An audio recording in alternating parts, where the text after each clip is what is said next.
दिन ब दिन जिस तरह इंतखाबी मुहिम में तेजी आती जा रही है, इसी तरह सियासी गहमा गहमी में भी अलग तरह की खबरें सुनने को मिल रही हैं। भारतीय जनता पार्टी में इस बार काफी उथल पुथल हुई है। एक तरफ गिरिराज सिंह टिकट के बंटवारे और हल्के इंतखाब तब्दील किए जाने से पार्टी से नाराज हैं। इनका कहना है कि आला क़यादत ने उनसे बात किए बगैर यह फैसला किया, जिससे उनके इज्जत नफ्स को ठेस पहुंची है। तो वहीं दूसरी तरफ आम चुनाव के इब्तिदाई 2 मरहलों में उत्तर प्रदेश में बीजेपी की जानिब से लाल कृष्ण आडवाणी और मुरली मनोहर जोशी इंतखाबी तशहीर करते नजर नहीं आएंगे। पार्टी ने स्टार कैंपेनर्स की फहरिस्त जारी कर दी है। फहरिस्त में पीएम मोदी, अमित शाह और योगी आदित्यनाथ समेत 40 नाम शामिल किए गए हैं, लेकिन इसमें लाल कृष्ण आडवाणी और मुरली मनोहर जोशी के नाम मौजूद नहीं हैं। बीजेपी के वजूद में आने के बाद ऐसा पहली बार होगा जब लाल कृष्ण आडवाणी और मुरली मनोहर जोशी तशहीरी मुहिम का हिस्सा नहीं होंगे। इन दोनों सीनियर लीडरों को पार्टी ने उम्मीदवार भी नहीं बनाया है। इसी मुद्दे पर बातचीत करेंगे। हमारे साथ 2 हमारे नुमाइंदे जुड़ेंगे। क्यों वजह रही, क्या कुछ वजह है, इन तमाम चीजों को टटोलने की कोशिश करेंगे। तो पहली खबर की बात कर लेते हैं बीजेपी लीडर गिरिराज सिंह की, जिनके टिकट के बंटवारे और हल्का इंतखाब तब्दील किए जाने से उनकी नाराजगी लगातार देखी जा रही है। इनका कहना है कि आला क़यादत ने उनसे बात किए बगैर फैसला कर लिया, जिससे उनके इज्जत नफ्स को ठेस पहुंची। एक बार फिर से सुनाते हैं उन्होंने क्या कुछ कहा। मेरे अंदर जो तकलीफ है वो भारतीय जनता पार्टी बिहार प्रदेश से के नेतृत्व से। मैं तो 1996 से बिहार में राजनीति बेगूसराय से चुनाव लड़ने के इच्छा के साथ 2014 में मुझे अति इच्छा थी, लेकिन नेतृत्व ने बताया कि भोला बाबू नवादा के सांसद थे, लेकिन उनकी इच्छा है, सम्मानीय है, उनकी इच्छा थी कि मैं बेगूसराय से लड़ूं और मैं बेगूसराय के बदले मुझे नवादा कहा गया। मैं नवादा लड़ा, जितना हमसे हुआ उतना वहां विकास के कामों में लगे रहे। मुझे तकलीफ इस बात की है, मुझे तो खुशी होगी कि मैं बेगूसराय चुनाव लड़ूं, क्योंकि ये मैं 1996 से मेरा एक था कि मैं बेगूसराय चुनाव लड़ूं, लेकिन मेरे स्वाभिमान को टच किया, इसलिए कि बिहार में किसी सांसद, किसी मंत्री के सीट को इधर से उधर नहीं किया गया। बिना मुझसे बात किए हुए, बिना मुझे कॉन्फिडेंस में लिए हुए अगर ये निर्णय प्रदेश अध्यक्ष ने लिया, यही मुझे सबसे बड़ा दुख और तकलीफ दे रहा है। मुझे प्रदेश नेतृत्व बताए कि किन कारणों से बिना बताए हुए, बिना मुझसे बातचीत किए हुए किया। मेरे जो हर्ट किया है, जब तक वो नहीं संतुष्ट होता तो मेरे लिए थोड़ी कठिनाई है। चिराग जी ने तो ये तक कह दिया कि मैंने नहीं लिया, मेरी झोली में एनडीए ने दे दिया, मुझे और पीड़ा होने लगी। तो गिरिराज सिंह का रद्द-ए-अमल आप देख रहे थे। उसके बाद बेगूसराय से सीपीआई के उम्मीदवार जो उतारे गए हैं मैदान में, कन्हैया कुमार ने गिरिराज सिंह पर तंज कसा है। इन्होंने ट्वीट किया है और ट्वीट के जरिए उन्होंने कहा कि लोगों को पाकिस्तान भेजने वाले नवादा से बेगूसराय भेजे जाने से परेशान हो गए हैं, और एक रद्द-ए-अमल का भी इजहार कन्हैया कुमार ने किया है।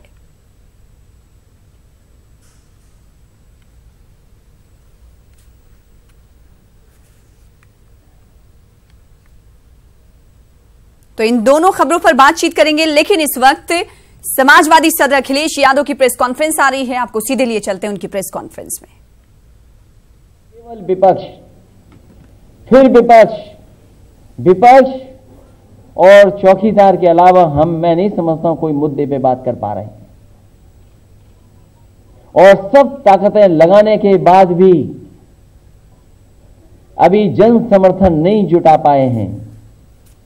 मैं पहले भी कहता था, आज फिर कहता हूं कि जनता इंतजार कर रही है कि कब मतदान करने का मौका मिलेगा। इस प्रदेश और देश का किसान, नौजवान, व्यापारी, अल्पसंख्यक, दलित, पिछड़े और भारी संख्या में निराशा जो फैलाई है, वो तमाम लोग इकट्ठे होकर के इस भारतीय जनता पार्टी को सबक सिखाने के लिए तैयार हैं। हमारी समाजवादी पार्टी की टीम अध्ययन कर रही है कि आखिरकार पढ़ाई और रोजगार से वंचित करने के लिए ये जो साजिशें हो रही हैं, उसका अध्ययन कर करके हम आपके सामने भी उन बातों को रखेंगे। आखिरकार ये साजिश क्यों हो रही है और कौन लोग कर रहे हैं? पढ़ाई न हो पाए, रोजगार न मिल पाए, इसका अध्ययन कर करके बहुत जल्दी आपके बीच में भी हम समाजवादी लोग बात रखेंगे। वहीं हमारी टीम इस बात का भी अध्ययन कर रही है कि बहुत बड़े पैमाने पे गरीबों की योजनाएं चल रही हैं। समय समय पे योजनाएं बनती हैं, बदलती हैं, लेकिन अभी भी गरीब खुशहाल नहीं हो पाया है। और उत्तर प्रदेश की समाजवादी सरकार ने कभी कभी उदाहरण पेश किए जब सत्ता में आए। इस बात की भी अध्ययन कर रहे हैं कि आने वाले समय में गरीब कैसे खुशहाल हो और अपना सम्मान का जीवन जी सके। उस अध्ययन के बाद, उस रिपोर्ट के बाद हम समाजवादी लोग भी अपने चुनावी जो वादे होंगे उसमें शामिल करने का काम करेंगे। एक बार फिर मैं डॉक्टर संजय निषाद जी का, डॉक्टर संजय चौहान जी का और उनके तमाम सहयोगी साथियों को बधाई देता हूं इस महागठबंधन की मदद और सहयोग के लिए। और हम आपको भरोसा दिलाते हैं, अपने दोनों नेताओं को, दोनों पार्टी के लोगों को, कि जहां हमें सम्मान देना पड़ेगा और उन्हें आगे बढ़ाना पड़ेगा, उसके लिए भी समाजवादी पार्टी उनके साथ खड़ी है। तो समाजवादी पार्टी के सदर अखिलेश यादव की प्रेस कॉन्फ्रेंस आप देख रहे थे। इस प्रेस कॉन्फ्रेंस के जरिए उन्होंने मरकजी सरकार और चौकीदार का जो नारा बुलंद किया जा रहा है इस पर तनकीद की। और एक बार फिर से अपने मुद्दे की तरफ लौटते हैं। जो दो खबरों का हमने इंतखाब किया है आज के इस बुलेटिन में। स्टार कैंपेनर्स की बीजेपी ने फहरिस्त जारी कर दी है और इसमें नाम दो बड़े लीडरान की शामिल नहीं है। एक नाम मुरली मनोहर जोशी का है तो दूसरा नाम लालकृष्ण आडवाणी का है। साथ ही साथ मेनका गांधी और वरुण गांधी को भी स्टार कैंपेनर्स में शामिल नहीं किया गया। इस पर बातचीत करेंगे, हमारे नुमाइंदा हमसे जुड़ेंगे दिल्ली से। लेकिन इस वक्त दूसरी खबर की अगर हम बात कर ले तो गिरिराज सिंह के ताल्लुक से हम बात करने वाले हैं और हमारे साथ हमारे नुमाइंदे अमित कुमार भी पटना से जुड़ चुके हैं। अमित, बेगूसराय के लिए गिरिराज का नाम चर्चा में है, ऐसे में रद्द-ए-अमल भी उनके सामने से प्रतिक्रियाएं भी दी जा रही हैं उनकी जानिब से। आखिर गिरिराज को बेगूसराय क्यों बेगाना लग रहा है? देखिए सना, गिरिराज सिंह जो हैं वो बेगूसराय इसलिए नहीं जाना चाहते हैं क्योंकि उन्होंने साफ कहा है कि वो नवादा से चुनाव लड़े थे। नवादा जाना वो नहीं चाहते थे, वो पहले चाहते थे कि बेगूसराय वो चुनाव लड़े, लेकिन पिछले चुनाव में उन्हें बेगूसराय के बजाय नवादा सीट दी गई और उसके बाद उन्होंने वहाँ पे काम किया, वहाँ पे जनता का समर्थन हासिल किया और काफ़ी दिनों तक उन्होंने जनता के साथ रहा। जनता के साथ रहने के दौरान उन्होंने जनता की दर्द को समझा, जनता की ज़रूरतों को समझा, उसे उन्होंने पूरा किया। और अब जब बारी आई है उन कामों के इनाम हासिल करने की तो उनके टिकट जो है वो नवादा से काट के बेगूसराय दिया जा रहा है और इसी को लेकर के वो नाराज हैं। उनका सीधे तौर पे कहना है कि जनता जो है वो चाहती है कि नवादा से जो नुमाइंदगी है वो गिरिराज सिंह ही करे और इसी बात को लेकर के उन्होंने आला जो कमान है, जो पार्टी के शीर्ष नेता हैं, चाहे हम बात करें नरेंद्र मोदी की या बात कर ले अमित शाह की, तो उन्होंने दो टुक शब्दों में कहा है कि अगर आपको हमारी सीट काटनी थी, हमें दूसरी जगह आपको शिफ्ट करना था, स्थानांतरित करना था कि दूसरी जगह जाकर के हम चुनाव लड़े, बेगूसराय जाकर चुनाव लड़े, तो एक बार हमसे आप गुफ्तगू तो कर सकते थे, हमसे आप रायशुमारी तो कर सकते थे, फैसला आपका होता, लेकिन उससे हमसे साझा तो कर लिए होते। और इसी बात को लेकर के उन्होंने नाराजगी जाहिर की है। इधर इस बात को लेकर के जो सना बिहार की सियासत जो है वो भी तेज देखने को मिल रही है। आरजेडी विधायक जो है भाई वीरेंद्र, उन्होंने इस मसले को लेकर के एनडीए पर निशाना साधा है, सीधे तौर पर बीजेपी पर निशाना साधा है और चुटकी भरे शब्दों में कहा है कि गिरिराज सिंह जो है वो नाराजगी जाहिर ना करे, अगर कुछ करना है तो पाकिस्तान चले जाए, वहां जाकर के वहां अपनी सियासत को वो चमकाए, क्योंकि जाहिर सी बात है सियासत है और सियासत में सियासत ना हो, ये कहना कब्ल अज़् वक्त नहीं होगा क्योंकि सियासत में सियासत तो लाजमी है। लेकिन अमित, एक सवाल यहाँ पर ये उठता है कि बार बार गिरिराज सिंह की जानिब से आवाज उठाने के बाद और बार बार इस सीट को लेकर अपनी बात रखने के बाद क्या कोई ऐसा पाथ निकल सकता है कि पार्टी इनकी तरफ ध्यान देगी और सीट के तब्दील करने की तरफ कोई इशारा पार्टी की जानिब से दिया जाएगा? क्या ऐसा राजनीति में मुमकिन होता है? देखिए, बीजेपी में जहां तक बात की जाए तो बीजेपी एक बार एक लाइन खींचती है और उसी लाइन पे बीजेपी के जो तमाम जो नेता हैं, चाहे वो दिल्ली में बैठे पार्टी के आला कमान हो या यहाँ पे प्रदेश जो अध्यक्ष हैं या प्रदेश के जो नेता हैं उन्हें उसी लाइन पे चलना होता है और ये एक अनुशासन माना जाता है बीजेपी का। बीजेपी के जो प्रदेश अध्यक्ष हैं नित्यानंद राय, उनसे हमारी बात हुई, बीजेपी के कई शीर्ष नेता हैं उनसे हमारी बात हुई इस मसले को लेकर के कि गिरिराज सिंह जो है वो नाराज हैं बेगूसराय सीट देने को लेकर के, तो क्या उनकी इस दरख्वास्त को आप लोग सुनेंगे, मानेंगे, फेरबदल की गुंजाइश बनती है? तो दो टुक शब्दों में कहा गया है कि जो तय होना था हो चुका है, अब कुछ नहीं होगा। गिरिराज सिंह को बेगूसराय सीट से ही अपनी किस्मत आजमानी होगी, जनता का समर्थन हासिल करना होगा और अगर वो जो है जनता का समर्थन हासिल करते हैं तो वो जीत करके लोकसभा भी जाएंगे और इसमें कहीं कोई शक शुबा नहीं है। सीधे तौर पर एनडीए के लोगों का कहना है कि बेगूसराय की जनता भी चाहती है कि गिरिराज सिंह यहां से आकर के नुमाइंदगी करें, तो अब कोई जो फेरबदल नहीं हो सकती है। सीधे दो टुक शब्दों में जो है बीजेपी के शीर्ष नेताओं ने कह दिया है जी। लेकिन एक सवाल यहां पर यह भी उठता है अमित की इतने बड़े लीडर होने के बाद तो राजनीति में काफी सक्रिय रहते हैं गिरिराज सिंह और हमेशा फायर ब्रांड लीडर के तौर पर देखे जाते हैं, हमेशा वो बयान देते हैं, मुतनाज़ा बयान आखिर उनका होता है। ऐसे में इतने फैन फॉलोइंग वाले लीडर का बार बार इस तरह से कहना क्या उनकी काबिलियत पर सवाल खड़े नहीं करता कि वो नवादा से बेगूसराय जाने में इतना क्यों हिचक रहे हैं? देखिए सना, इस बात को थोड़ा सा समझने की जरूरत है। गिरिराज सिंह जानते हैं कि वो बेगूसराय जाएंगे तो उनकी सीधी टक्कर जो है वो कन्हैया से होगी। कन्हैया जो है वो बेस मजबूत कर चुके हैं तो उन्हें पटकनी देना इतना आसान नहीं होगा। दूसरी तरफ अगर वो हार जाते हैं तो किरकिरी पार्टी की बाद में होगी, सबसे पहली किरकिरी अगर होगी तो वो गिरिराज सिंह की खुद की होगी और यही वजह है कि गिरिराज सिंह जो है फिलहाल बेगूसराय जाने की मूड में नहीं दिख रहे हैं। हालांकि उन्होंने दबे मन से ये जरूर कहा है कि पार्टी के जो शीर्ष नेता हैं उनके आदेश का हम अनुपालन करेंगे, हम बेगूसराय जाएंगे, लेकिन वो तब जाएंगे जब हमारी बात पूरी तौर से नकार दी जाएगी। अंतिम दौर में वो निर्णय लेंगे कि बेगूसराय जाना है, नहीं जाना है, क्या करना है। लेकिन सबसे बड़ी बात है कि जिस तरह से बेगूसराय की जनता जो है वो क्या चाहते हैं इसको लेकर के पार्टी के जो शीर्ष नेता हैं उन्होंने कहा है, दो टुक शब्दों में कहा है कि एनडीए के पक्ष में वहां के लोग हैं, वहां की जनता चाहते हैं गिरिराज सिंह को और इसी बात को ध्यान में रखते हुए यहाँ पे टिकट दिया गया है। तीसरी जो अहम बात है कि गिरिराज सिंह इसलिए भी वहां जाने से गुरेज कर रहे हैं क्योंकि जो एक बेस फिर से तैयार करना होगा। बैठी बैठाई जो खिचड़ी जो उन्होंने जो पकाई थी, जो जनता को उन्होंने खीर खिलाया था, उसका फलाफल, उसका जो इनाम का जो वक्त आया था तो वो यही था कि चुनाव में जनता भारी मतों से उन्हें विजय बना करके लोकसभा द्वारा भेजती। लेकिन चूंकि अब उनका सीट बदल गया तो जनता का मूड जो है वो बेगूसराय जाकर टटोलना होगा, जनता के मिजाज को भांपनी होगी, जनता को एक तरह से फिर से अपने पक्ष में करना होगा, पाले में करना होगा। तो जो मेहनत है वो दुगनी तिगुनी चौगनी करनी पड़ सकती है और गिरिराज सिंह नहीं चाहते हैं कि वो इतने जो है कि इतने तनाव वो ले, क्योंकि एक तरफ कन्हैया है, दूसरी तरफ जनता को रिझाना है। तमाम कसरतें करनी होगी, नए तरीके से नया विसाद बिछाना होगा और इन्हीं बातों को लेकर के गिरिराज सिंह चाहते हैं कि वो नवादा से ही लड़े चुनाव। जी अमित, क्या ये गिरिराज सिंह अपनी सियासी काबिलियत को सामने रखते हुए क्या उन्हें कोई शक शुबहात है कि वो वहां से जीत नहीं सकते, क्या ये भी समझा जाए? देखिए निश्चित तौर पे हर नेता जो है वो सियासत की हर चाल को चलने से पहले अपना नफा नुकसान भांप लेता है और गिरिराज सिंह बखूबी भांप चुके हैं कि बेगूसराय में जो पूर्व सांसद रहे हैं उन्होंने बेहतर बहुत कुछ काम शायद नहीं किया, ये उन्हें लगता है।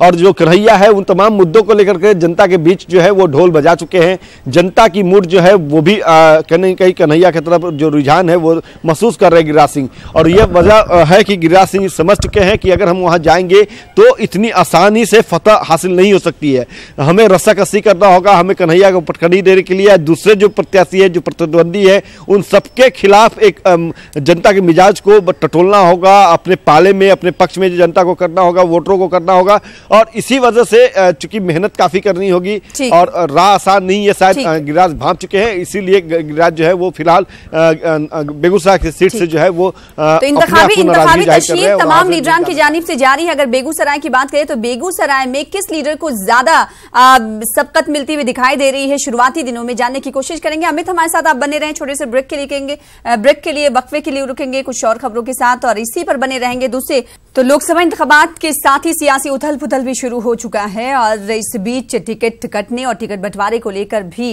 रद्द-ए-अमल सामने आ रहे हैं। जी हम बात कर रहे हैं आज गिरिराज सिंह को लेकर जो लगातार अपने टिकट तब्दील होने को लेकर नाराजगी का इजहार करते हुए नजर आ रहे हैं और इस पर कन्हैया कुमार का तंज भी देखा जा सकता है। और हमारे साथ इस पर बातचीत करने के लिए हमारे नुमाइंदे अमित कुमार पटना से जुड़े हुए हैं। अमित, अगर बेगूसराय की बात की जाए तो बेगूसराय में मुस्लिम आबादी अच्छी खासी तादाद में है। ऐसे में जीत और हार का फॉर्मूला जो तय करती वो मुस्लिम आबादी तय करती। क्या ये समझा जाए कि गिरिराज सिंह को टिकट तब्दील होने की एक अहम वजह और चिंता जो वो जता रहे हैं, नाराजगी का जो इजहार कर रहे हैं, वो एक ये भी अहम वजह हो सकती है? लेकिन बिल्कुल जो जिस तरह से वहां पे अगर हम वोट के रेशियो को देखें तो सबसे अधिक जो वोट है वो अल्पसंख्यकों की है। उसके बाद सेकंड लाइन जो आता है वो आता है यादव की। तो यादव समुदाय के जो लोग हैं वो भी इंटैक्ट हैं। एमवाई समीकरण जो है वो लालू यादव का वो पूरे तौर से मजबूत बेगूसराय में हर बार देखने को मिलता है। हालांकि पिछले बार जो चुनाव हुए थे जब प्रधानमंत्री के तौर पर नरेंद्र मोदी का नाम सामने आया था और वहां पर जब उन्होंने सभाएं की थी तो उसका फायदा जो है निवर्तमान जो सांसद थे, दिवंगत सांसद जो थे हो चुके हैं, उन्हें मिला था। भारी जीत के साथ उन्होंने लोकसभा जाने का काम किया था। लेकिन इस बार जो है वो फिजा थोड़ी बदली है। यहाँ इस बार जो वोटर हैं वहाँ के, चाहे हम बात अल्पसंख्यकों की कर ले या फिर दूसरे समुदाय की कर ले, दूसरे वर्गों की कर ले, तो सभी जो है वो इन बातों को लेकर नाराज है क्योंकि जो घोषणाएं की गई थी वो घोषणाएं पूरी नहीं हुई है और उसका खामियाजा जो है वो गिरिराज सिंह को भुगतना पड़ सकता है। क्योंकि तकरीबन 1.5 से 2 लाख जो वोट है वो अल्पसंख्यकों का है। उसके बाद यादव जो है उनका आता है वोट प्रतिशत, तब जाकर के जो बाकी कास्ट जो है, चाहे हम राजपूत की बात कर ले, भूमियार की बात कर ले, ब्राह्मण की बात कर ले, तो उनका जो वोट प्रतिशत जो है उस इलाके में कम है। तो ऐसे में जब वोट कास्ट करने वोटर जाएंगे तो निश्चित तौर पे जो जाति जो मजहब है उसको ध्यान में रखते हुए वोट कास्ट करते हैं और उसी वजह से जो वोट का रेशियो जो है वो गिरिराज सिंह को कम हासिल होता नजर आ रहा है। और इसी वजह इन वजहों को लेकर गिरिराज सिंह जो है वो बेगूसराय जाकर के अपनी किस्मत नहीं आजमाना चाहते हैं। गिरिराज सिंह चाहते हैं कि वापस हमारे साथ बने रहे। हमारे साथ एक और हमारे नुमाइंदे दिल्ली से जुड़ चुके हैं, राजीव तिवारी। राजीव तिवारी, आज हमारे इस बुलेटिन का एक और मुद्दा ये है कि जो बीजेपी की जानिब से स्टार कैंपेनर्स की फहरिस्त जारी कर दी गई है, लेकिन उसमें बड़े लीडर जो फाउंडर्स मेंबर थे बीजेपी के, उनका नाम शामिल नहीं किया गया है, जिनमें मुरली मनोहर जोशी और लाल कृष्ण आडवाणी हैं। क्या इन दोनों लीडरान की बीजेपी को जरूरत नहीं? एक बार फिर से जिस तरीके से 2014 में हुआ था, इन दोनों लीडरान के साथ एक बार फिर से होता हुआ नजर आ रहा है। और साथ ही साथ कुछ देर कबल ये खबर आई कि खत लिखा है मुरली मनोहर जोशी ने कानपुर के वोटर्स को कि वो इंतखाबात लड़ना चाहते हैं लेकिन बीजेपी नहीं चाहती। बिल्कुल, अगर देखा जाए तो बीजेपी ने अपने स्टार कैंपेनरों का जो लिस्ट 40 लोगों का जो नाम उसमें जो सबमिट किया है उसमें मुरली मनोहर जोशी और लाल कृष्ण आडवाणी का नाम नहीं है। साथ ही अगर बात किया जाए तो मेनका गांधी और वरुण गांधी का भी नाम नहीं है, क्योंकि अगर देखा जाए तो इसके पहले जब स्टार प्रचारकों की जो लिस्ट बनती थी उसमें इन लोगों का नाम शामिल रहता था। लेकिन इस बार जो काटा गया है इसके पीछे कारण क्या है, इस पर भारतीय जनता पार्टी का कोई बड़ा नेता बोलने के लिए तैयार नहीं है। हालांकि सूत्रों से खबर है कि चूंकि लाल कृष्ण आडवाणी की जो उम्र है 91 हो गई है, तो उनके स्वास्थ्य को ध्यान में रखते हुए चूंकि ये निर्णय लिया गया पार्टी की तरफ से, लेकिन कोई कैमरे पे नहीं बता रहा है कि आखिर क्या वजह है, क्यों नहीं इन लोगों को शामिल किया गया है। यह अपने आप में एक बड़ा सवाल खड़ा कर रहा है भारतीय जनता पार्टी में। भारतीय जनता पार्टी के जो पार्टी अध्यक्ष हैं अमित शाह, उनको कहीं ना कहीं ये लगता है कि जो यूथ हैं, जो युवा लीडर हैं, खास करके अगर आप देखा जाए तो उत्तर प्रदेश में जो योगी आदित्यनाथ का नाम है, मनोज तिवारी का नाम है, यहाँ तक कि उत्तराखंड के मुख्यमंत्री त्रिवेंद्र सिंह रावत का नाम है, दिल्ली के बड़े नेताओं को छोड़ दिया जाए तो सतपाल महाराज का नाम है, दिल्ली प्रदेश अध्यक्ष के जो मनोज तिवारी हैं उनका नाम है। तो इस तरह के तमाम नेताओं का नाम है, लेकिन वो बड़े नेताओं का नाम कटा है। तो वास्तव में बड़ी तमाम राजनीतिक दलों की तरफ से तमाम सवाल खड़े किए जा रहे हैं, क्योंकि पिछले दिनों जब समाजवादी पार्टी की तरफ से अपने स्टार प्रचारकों का लिस्ट निकाला गया था तो उसमें पार्टी के जो बड़े नेता है मुलायम सिंह यादव, उनका नाम शामिल नहीं किया गया था। तो तमाम जो आलोचना हुई थी उसके बाद समाजवादी पार्टी ने फिर दोबारा लिस्ट निकाली और उसमें मुलायम सिंह यादव का नाम शामिल किया था। लेकिन अभी तक भारतीय जनता पार्टी की तरफ से ऐसा कुछ नहीं हुआ है। भारतीय जनता पार्टी को भी लेकर के तमाम कांग्रेस, खास करके कांग्रेस के जो नेता हैं वो बोल रहे हैं कि बुजुर्गों की इज्जत नहीं होती है भारतीय जनता पार्टी में। जी, लेकिन राजीव, एक सवाल ये उठता है, पिछली बार जब हमने देखा था मार्गदर्शक का ओहदा इन दोनों लीडरान को दिया गया था, उसके बाद अगर मार्गदर्शक मंडल की बात कर ली जाए तो एक भी मीटिंग मुनक्किद नहीं की गई थी। जब मीटिंग ही मुनक्किद नहीं नहीं की गई तो ये लीडर मार्गदर्शक कैसे करेंगे? अब एक बार फिर से वही झुंझुना पकड़ा दिया इन दोनों लीडरान को, ये कहना गलत ना होगा। ऐसे में अगर मुरली मनोहर जोशी के उस खत को याद करें जो कुछ देर पहले ही उन्होंने कानपुर के अवाम को, वोटर्स को लिखा है कि वो इंतखाबात लड़ना चाहते हैं, चुनाव लड़ना चाहते हैं, लेकिन बीजेपी ऐसा नहीं चाहती। आखिर क्या कुछ वजूहात देखे जा रहे हैं? बिल्कुल, देखिए, इस बात से इनकार नहीं किया जा सकता है कि मुरली मनोहर जोशी की बात कीजिए या लाल किशन आडवाणी की बात कीजिए, या दोनों लोग अपने मुंह से कभी नहीं कहे कि हम लोकसभा चुनाव नहीं लड़ना चाहते हैं। भले ही उम्र का हवाला दिया जा रहा है कि इन लोगों की उम्र 91 हो गई है, लाल किशन आडवाणी की तो मतलब स्वास्थ्य की बात की जा रही है, तो ये सब बातें नहीं है। इन बड़े नेताओं की तरफ से कभी नहीं कहा गया, लेकिन पार्टी के जो रणनीतिकार हैं, पार्टी के जो लोग प्रेजेंट टाइम में जो बना रहे हैं, जो नियम कानून बना रहे हैं पार्टी के लिए, उनका कहना है कि 75 साल से अधिक उम्र के जो लोग हो जा रहे हैं उनको चुनाव नहीं लड़ना चाहिए, उनको आराम करना चाहिए, मार्गदर्शक मंडल में रख के पार्टी की नीतियों के बारे में सोचना चाहिए, पार्टी को कैसे आगे बढ़ाया जाए, और जो पीछे सेकेंड लाइन में जो लोग हैं, नए लोगों को मौका मिलना चाहिए, क्योंकि वह लोग भी लगातार संघर्ष करते हुए यहाँ तक पहुंचे हुए हैं, लेकिन चूंकि अनुभव उनके साथ जुड़ा हुआ है तो उनको भी दरकिनार नहीं किया जा सकता है। ऐसे में मार्गदर्शक मंडल का गठन किया गया था, लेकिन आपकी बात सही है कि मार्गदर्शक मंडल का गठन किया गया, उसमें इन लोगों को भेजा गया, लेकिन इन लोगों से कभी उस तरह की रायशुमारी नहीं की गई जिसके ये लोग हकदार हैं या जिसकी ये लोग उम्मीद करते थे पहले। तो अब कहीं ना कहीं ये लोग अपने आप को बैकफुट में मान रहे हैं। यही वजह है कि मुरली मनोहर जोशी ने पत्र भी लिखा है। जी, और बीजेपी सदर भी मुरली मनोहर जोशी रह चुके हैं और साथ ही साथ कानपुर में 2014 से वो एमपी भी रहे, और इसके बाद बीजेपी को जरूरत इन लीडरान की नहीं, क्या यही समझा जाए राजीव? देखिए, इस बात से इनकार नहीं किया जा सकता है, कुछ बातें ऐसी होती हैं जो लोग खुल करके बोलते नहीं हैं, लेकिन जिस तरह से प्रेजेंट टाइम में दोनों नेताओं को दरकिनार किया गया है, तो कहीं ना कहीं पार्टी को लग रहा होगा कि अब इन लोगों की आवश्यकता नहीं है, क्योंकि आप देख सकती हैं कि गांधीनगर से लोकसभा चुनाव लड़ते रहे लगातार लाल किशन आडवाणी। उनसे एक बार पूछा गया, पिछले दिनों खबर आ रही थी कि उनके ऊपर छोड़ दिया गया है कि वो चुनाव लड़ेंगे कि नहीं लड़ेंगे तय करें, लेकिन उनके तरफ से अभी कोई स्टेटमेंट नहीं आया था। उसके बाद जो उम्मीदवारों के नाम की जो लिस्ट निकली, उसमें अमित शाह जो कि बीजेपी के राष्ट्रीय अध्यक्ष हैं, उनका नाम निकला कि गांधीनगर से वो चुनाव लड़ेंगे। यही स्थिति कानपुर को लेकर बनी हुई है। उत्तर प्रदेश को लेकर कई दौर की कोर कमेटी की बैठक हुई, चुनाव बीजेपी केंद्रीय चुनाव समिति की भी बैठक हुई, लेकिन कानपुर को लेकर अभी भी असमंजस की स्थिति है, क्योंकि अब मुरली मनोहर जोशी को लगने लगा कि उनका टिकट कट जाएगा, क्योंकि दो लोगों का वहां से नाम आ रहा है सामने। एक तो जो यूपी सरकार में मंत्री हैं सतीश महाना, उनका नाम चल रहा है, साथ ही डिप्टी सीएम दिनेश शर्मा का भी नाम चल रहा है कानपुर से कि इनको भी उतारा जा सकता है। तो ये सब अभी अटकलें लगाई जा रही हैं। इसी बीच उनको कहीं ना कहीं लगता होगा कि हमारा टिकट कट जाएगा अब कानपुर से, लिहाजा उन्होंने पत्र लिखा है। ठीक है, हमारे साथ अमित भी जुड़े हुए हैं, हमारे नुमाइंदे पटना से। अमित, जिस तरीके से हम बात कर रहे थे कि गिरिराज सिंह नाराजगी का इजहार लगातार कर रहे हैं, उनकी नाराजगी को एक तरफ रखते हुए अगर बीजेपी की स्ट्रेटजी की तरफ ध्यान दें, क्योंकि कन्हैया कुमार भी भूमिहार है, ऐसे में गिरिराज सिंह भी भूमिहार है, क्या इस स्ट्रेटजी को सामने रखते हुए बीजेपी ने गिरिराज को उम्मीदवार बनाया है बेगूसराय से?